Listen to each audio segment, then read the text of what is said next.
Hi and welcome to the first episode of Spotlight on UNBC for the year 2000. My name is Rob Van Adderkom. Developments at UNBC recently have focused on capital expansion, new research endeavors, and increasing the links between UNBC and other northern universities and colleges. But UNBC has also been the scene of tragedy. And with that story, we'll begin this episode of Spotlight on UNBC for February 2000.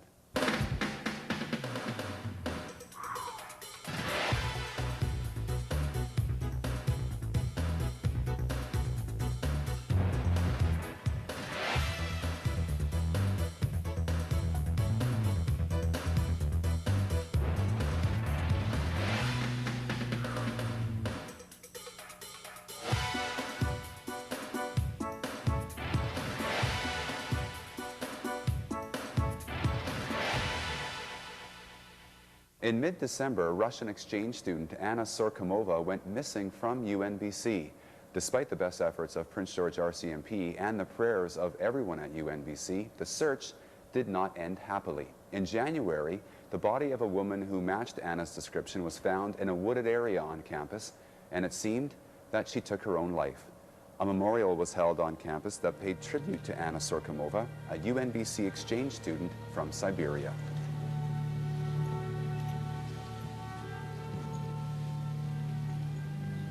Our partnership with the State University of the Sauk Republic has been fruitful for both universities.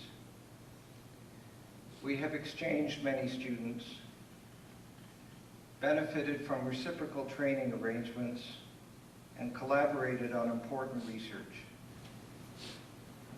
Anna was part of that commitment of two universities, two distinct cultures, and two nations to work together and to learn from one another. Her death, consequently, is all the more tragic.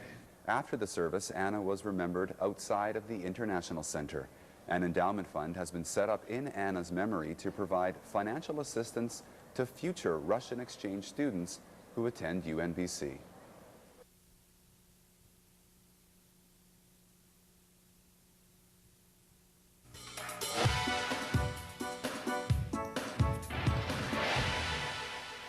In January, 200 municipal officials, healthcare providers, and researchers met to discuss how to improve healthcare in the rural parts of BC. The conference was a follow-up to the National Summit on Rural Health Research that UNBC hosted in November. The January conference focused less on quick fixes and more on longer-term strategies to improve healthcare in rural areas. At no other time in our history, or at least not in a history that I can remember, has the state of our healthcare system and its future been the source of such intense public scrutiny. With that, Health Minister Priddy opened the conference. She spoke about a number of issues, including the importance of community partnerships and research. But the issue that's synonymous with rural health is physician recruitment and retention. And that was discussed during the conference, as well as during the Health Minister's talk. How do we work to have physicians and nurses and speech pathologists and physios and all of the people that we need in healthcare working in communities where they're needed the most? And very often, mostly always, that's in rural and remote communities. People who live in urban settings really do have enough physicians. And while we're struggling for nurses right now, that would be one we would probably share. But it is much easier for me to access some healthcare resources than it is for people who live outside a large urban area. So how do we get to some of those solutions? Dr. Kwadwo Asante has some ideas. The pediatrician was a physician in Terrace for 20 years before moving to Maple Ridge. Yes, the problem has been present for a long time. We have talked about it for a number of years, but not in a concerted and coherent way that is being done now. While people in Terrace talked about it, people in Prince George or Smithers talked about it, and people in either communities talked about it.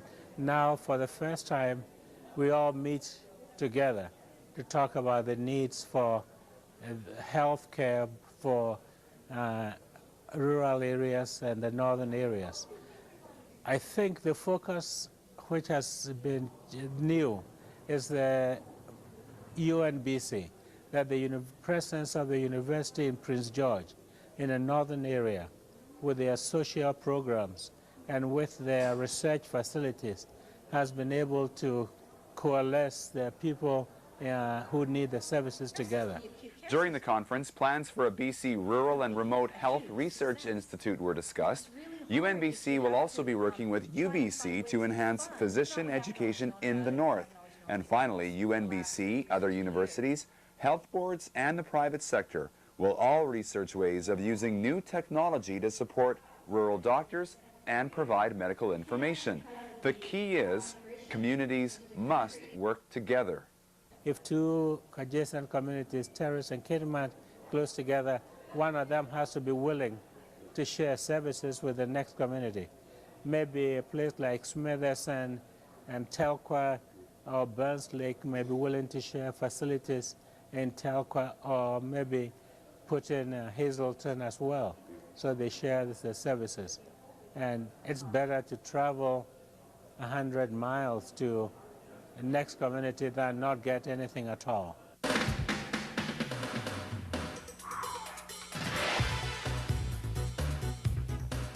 One of UNBC's greatest advantages is having a living laboratory literally right outside of our back door.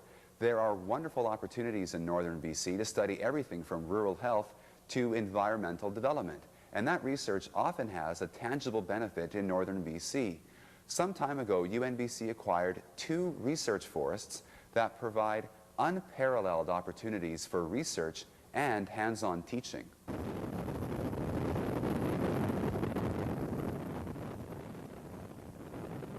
This is the Johnson Prince Research Forest north of Fort St. James. Located between the Pinchy and Tezeron Lakes, it's more than just another beautiful spot in northern BC. Forestry professor Steve Dewhurst explains the significance of this area from a research and teaching perspective. I think this particular land base is a really, really interesting place to put a research forest because it's a large land base as far as research forests are concerned. 13,000 hectares is quite large for a university research forest, and it's the largest contiguous university research forest I'm aware of anywhere. But in that relatively small area, it contains an immense amount of diversity in terms of not only the types of forests and the type of management history and the type of ecosystems we're dealing with, but also the range of resource values that are represented in this forest. We have significant wildlife resources, we have significant forest resources from both a timber point of view and from an ecological point of view. We have significant recreation use. We have very strong interest by the local First Nation in terms of it has a very long history of being associated with this land base. And it's really a place where we can look at how do all those things interact with each other. Besides the ecological significance, this research forest represents an experiment in a different sense.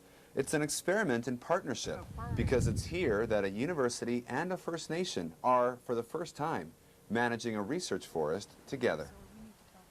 In any section of the Tl'azt'en territory, land means a lot to us. On the land, we make our living. Before, land fed us, clothed us, and cured us. So it is really significant to us, really strongly in a very strong way, historically, but presently, and also it will mean a lot to us in the future too.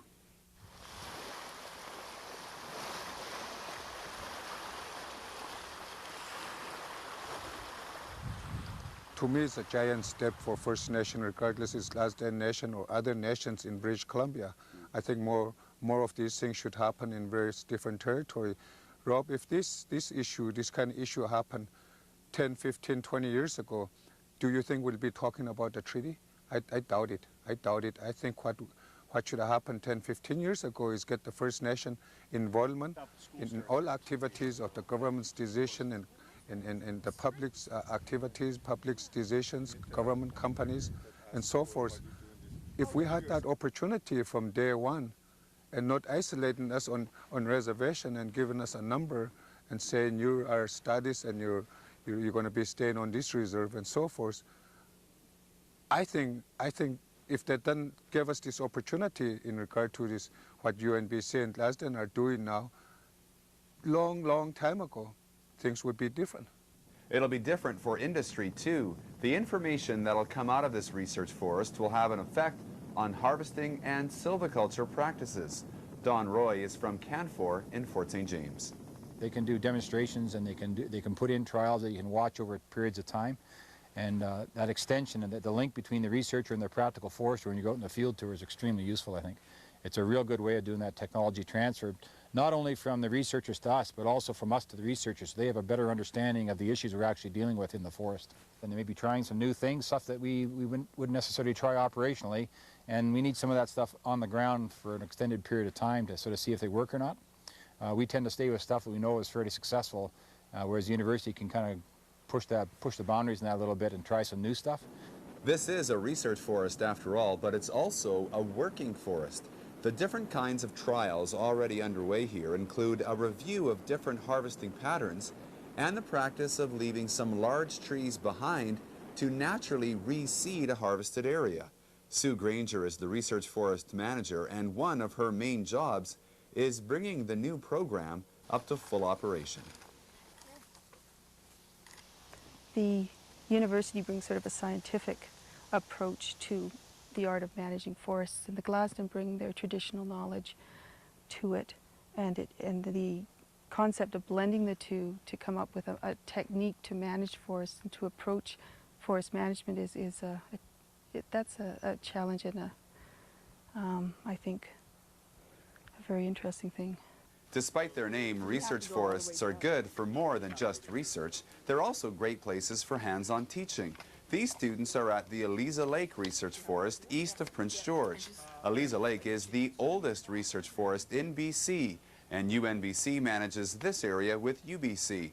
It's less than an hour's drive from Prince George to Aleza Lake, so many UNBC students have the opportunity here to apply what they're learning in the classroom. You don't have any soil disturbance. The chances of getting a lot of naturals is pretty low. You need something like scarification. You need to scarificate. Yeah, scarification. And that would... If we just learn out of a book and then we go out to the job market, we know nothing. We don't know what we're looking at if you head out. So we need to be able to come out onto the forest and to look at what's being done so that we can identify with it when we go on further. That way we're not always in the classroom. And it's not one trip you get to go out. We, through most of my classes at UNBC, we've been able to go to these forests continuously through different things, little day trips or whatnot, so we can see a lot more. The addition of the Aleza Lake and Johnson Prince Research Forests are major developments for UNBC. We'll have updates on future episodes of Spotlight on UNBC.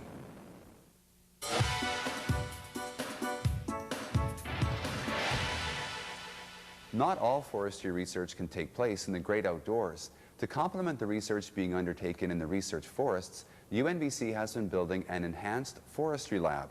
Construction of the new building is virtually complete and will be ready for use in early March. The new lab will provide researchers with opportunities to study how to grow trees faster and better in the boreal forests that are so prevalent right across Canada. The $1.5 million lab has been funded by Slocan CEO Ike Barber, Forest Renewal BC, the Canada Foundation for Innovation, and the BC Knowledge Development Fund. UNBC's international links were strengthened recently when the university confirmed its involvement in the new University of the Arctic. The Arctic University is a collaboration among northern universities and colleges to help increase northern participation rates in post-secondary education and increase understanding of northern issues. The new university will offer courses among its member schools and also over the internet, and a meeting to discuss the University of the Arctic curriculum was held recently at UNBC. The curriculum meeting brought together northern specialists from Scandinavia, the US, and Canada. Scott Forrest is a UNBC graduate and is currently working in Finland to help establish the University of the Arctic. We have representatives of most of the major educational institutions in the circumpolar region. So from Finland, Sweden, Norway, Denmark, Greenland, Iceland, Canada, the US, Alaska, and Russia. And they all have come together to try and design what this University of the Arctic will look like in terms of programs and structure and that sort of thing.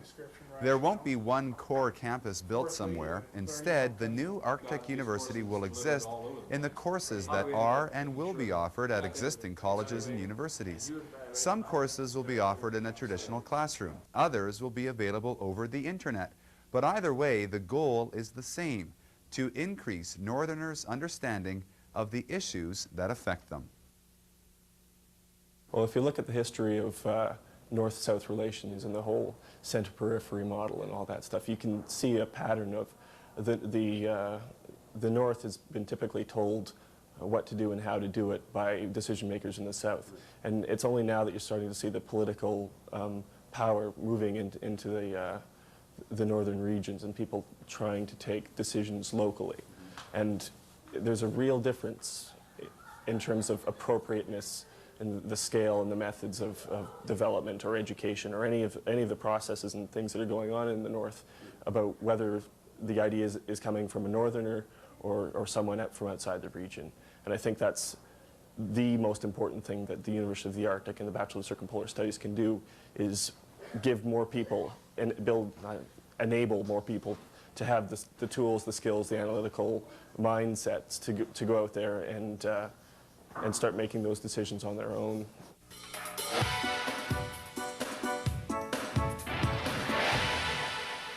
It may be cold and dark outside, but UNBC is still an active place inside. The annual Winterfest was recently presented by the Student Society and helped to erase some of those winter blahs. One of the events brought a lot of attention to the UNBC Rodeo Club.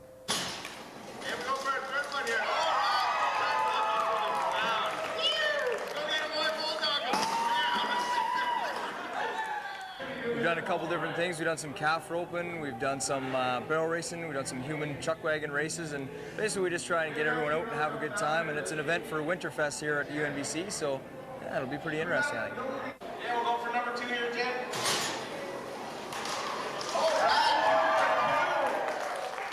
Puffin and puffin. Show them that you want it. Show that cow. We've got about 50, 60 members.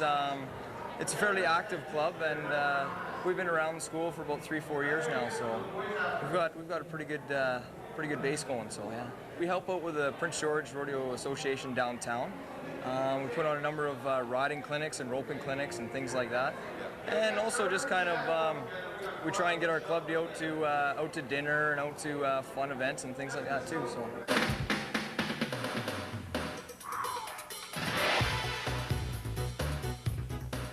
Attending a northern university provides many UNBC students with the chance to pursue an interest in winter sports. And the UNBC Nordic Ski Team is a case in point. We'll have basketball highlights in a few minutes, but first we'll travel to the Otway Nordic Center in Prince George with the UNBC Nordic Ski Team for highlights from the Western Canadian Championships. Go, Tristan! Caledonia UNBC team.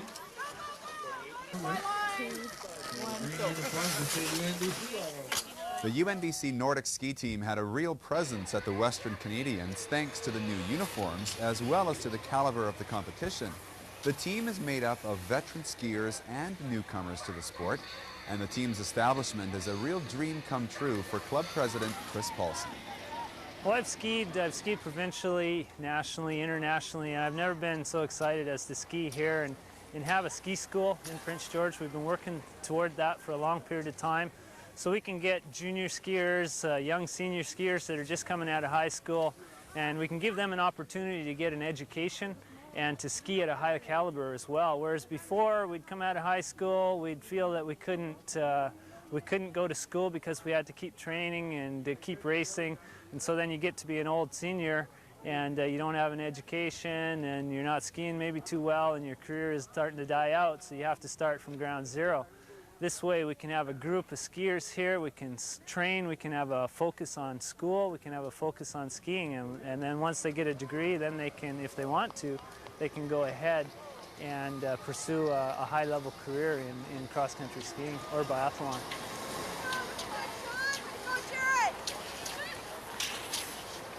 I've been going to UNBC for 4 years now, and I was going to play ice hockey, but I was walking by a bulletin board and I saw join up for the cross-country ski club, and I thought, hey, that sounds like a good opportunity. So I went to a meeting, and the rest is history. Noah Huntley is one of the newcomers to the team and to cross-country skiing generally. Probably the most rewarding experience is when I did the 50-kilometer Caribou Marathon for the first time in my life. It was a real personal battle. I'd never done anything like that before. The highs and lows of a race. I think at the 35K mark, I couldn't lift my arms over my shoulders. But when I crossed the line, it was an amazing feeling, and the rest of the team came up, and you know, we were hugging each other and telling the stories of the race, and it was a fantastic feeling. It's a similar story for Wendy Giesbrecht of Fort St. John. She's applying a long-distance track and field background to long-distance skiing for UNBC. Because it's the long distance that's drawn me here, and just being a part of a team. That's what I really wanted to do, is be part of athletics at UNBC. So.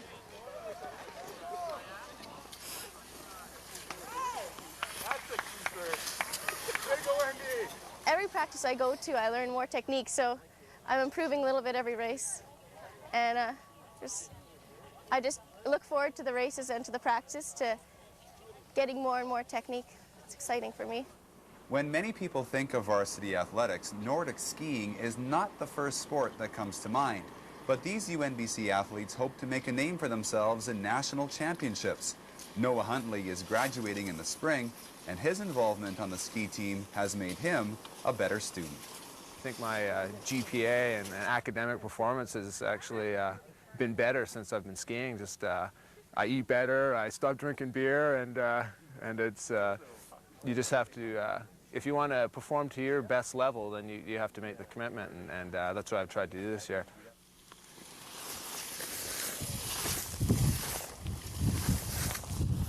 From the Nordic ski trails to the basketball court, it's been a period of rapid improvement for the basketball teams.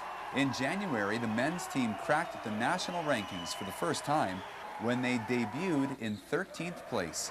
The improvement is partly due to the addition of Prince George High School basketball product, Brent Sevigny.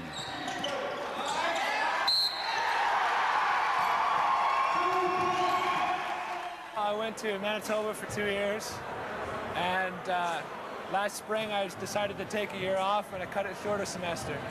So I took this semester and brought it here to UNBC. This is home for me. I miss this. It's been a few years since I played an actual competitive game here in town, and it's good to be back. It's good to be back. It's good to have him back. Against Malaspina University College, Brent shared a spot as UNBC's top scorer, and he helped UNBC to their first win of the season. There are 2 home weekends in February, and then the team will prepare for playoffs. And it's clear they have the national championships on their mind.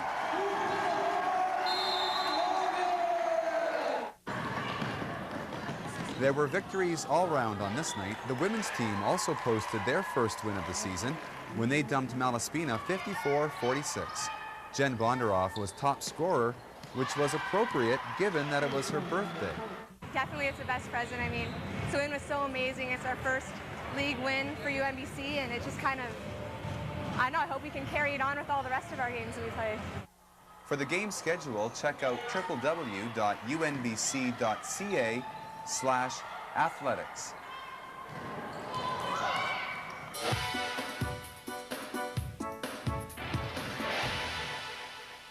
The fledgling UNBC basketball program would get a huge boost if UNBC was successful in building a new sportsplex on campus. When the Prince George campus was built, there were few athletic facilities, but there are many that would like to see that change. Today we are talking about a dream.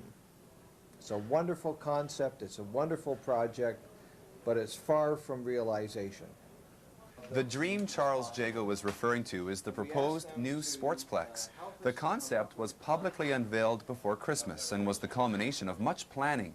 For about a year, university officials and local sport groups have been working to determine a facility that would meet community and university needs for new recreational space. UNBC currently has squash courts, a weight room, and a small gym, but the new facility would have 4 basketball courts, an indoor soccer facility, and a running track. The new facility will be built in this large open area on the south side of the campus. Financing must still be determined, but community groups are excited about the possibility. To have a facility like this, to be able to bring people into town, to put on an indoor soccer show, tremendous. To be able to utilize this new facility with all the good stuff that's with it as a national training center, and I think that's where we all want to look at, really, with this. Stay tuned for more developments along the way to building the Sportsplex at UNBC.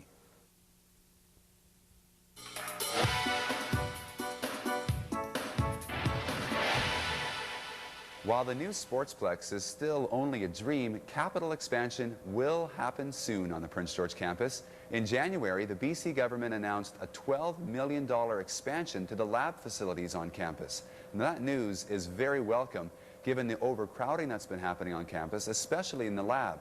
And given the number of science students and the number of research projects, UNBC currently has only about half of the lab space it needs. The Ministry of Advanced Education is now in a position where we will be providing some $12 million towards the completion of a long-anticipated laboratory expansion here at UNBC.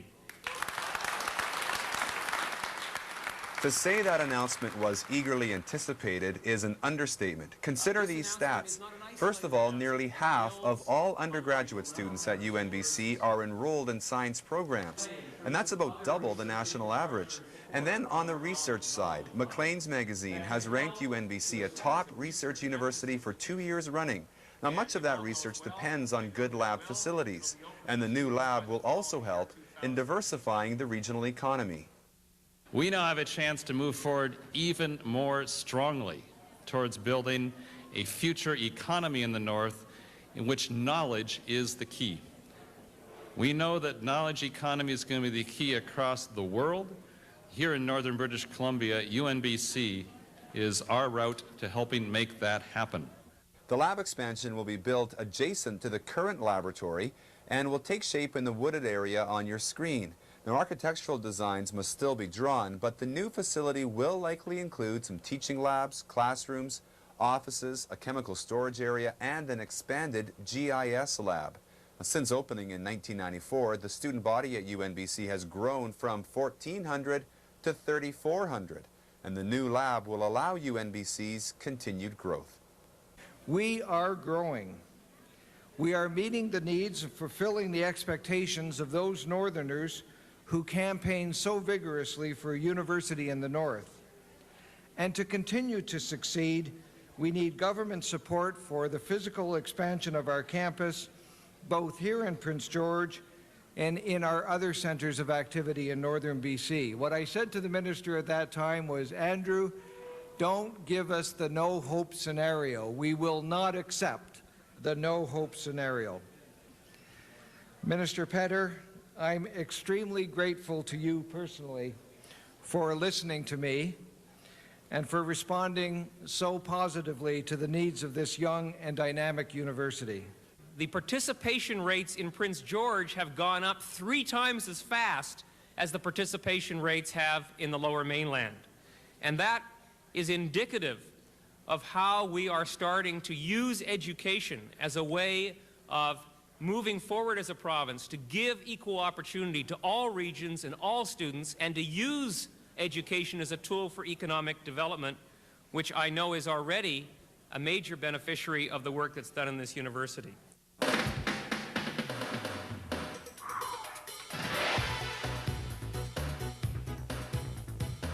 Thanks for watching this episode of Spotlight on UNBC. I'll see you next month.